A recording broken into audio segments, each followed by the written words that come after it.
We're in San Juan, Puerto Rico at the Instituto de Cultura Puertorriqueña, or the Institute for Puerto Rican Culture, and I'm captivated by this portrait of a woman that is so striking because the way that she is cropped, where her face immediately confronts us. This is Rafael Tufiño's Goyita from 1953.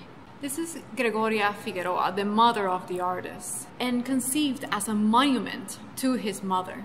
This is the third of 3 portraits that he worked on, and this is the one that he was truly satisfied with, and his mother also loved it.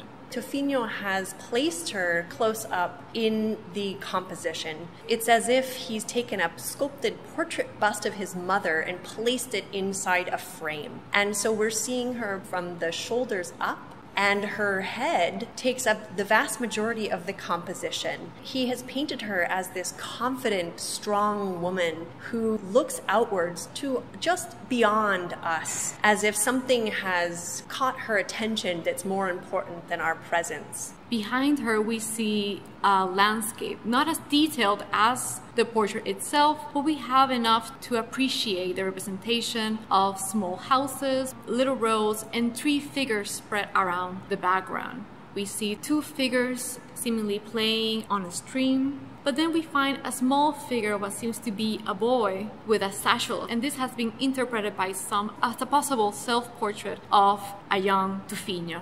Tufiño has paid such careful attention in the brushwork and the color of Goyita. The background has this much sketchier quality. We can even see what looks like some of the underpainting. The figures themselves are hard to make out, painted with only a few brush strokes. And even the buildings have this less defined quality. And what this does is it forces us to look very directly at Goyita, and she is the clear focus of this painting.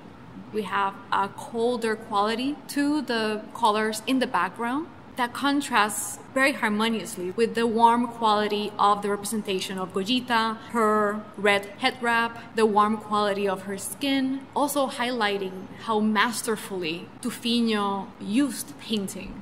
Tufiño's brushwork and his color harmonies are beautifully displayed in this painting. If we're standing very close to Goyita's face, we see how he's used a rainbow color palette to work her skin to give the impression of its warmth. We see daubs of a very pale blue, we see oranges and golds, grays and taupes, but also a reddish ochre color. And so he's using color to give character, to almost imbue life into Goyita.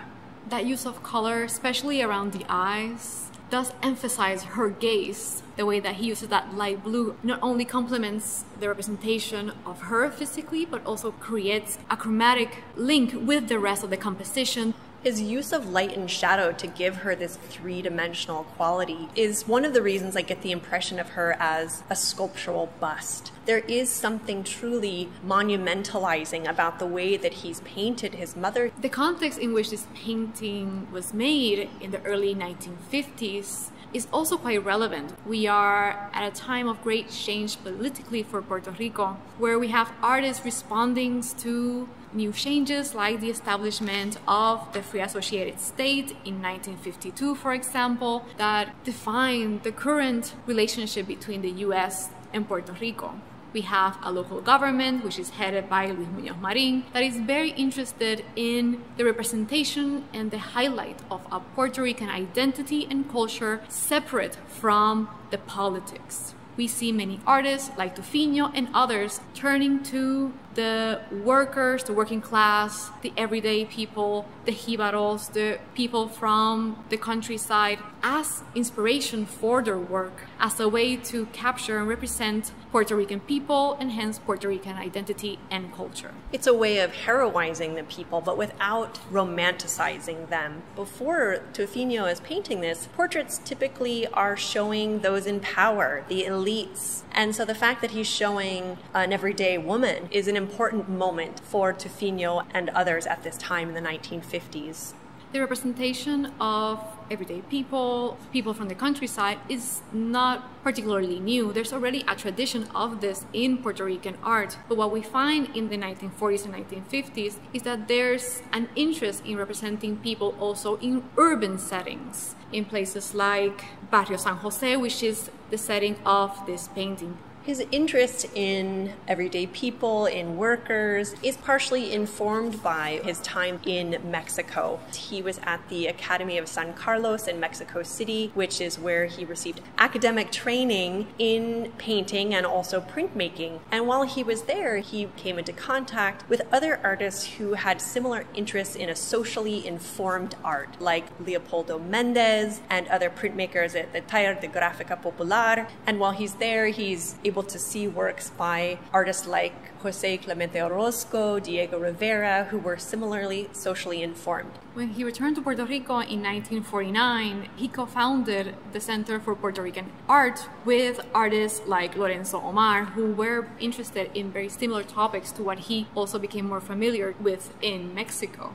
And this is a time when you have people who are looking for national art, an art that is rooted in Puerto Rico in terms of what types of subjects, what types of styles, what types of work could embody that identity. We have that interest in representing the diversity in Puerto Rican society as a way of also emphasizing that this diversity is part of the culture and identity itself. Tufiño actually describes Goyita as the best representation of his painting.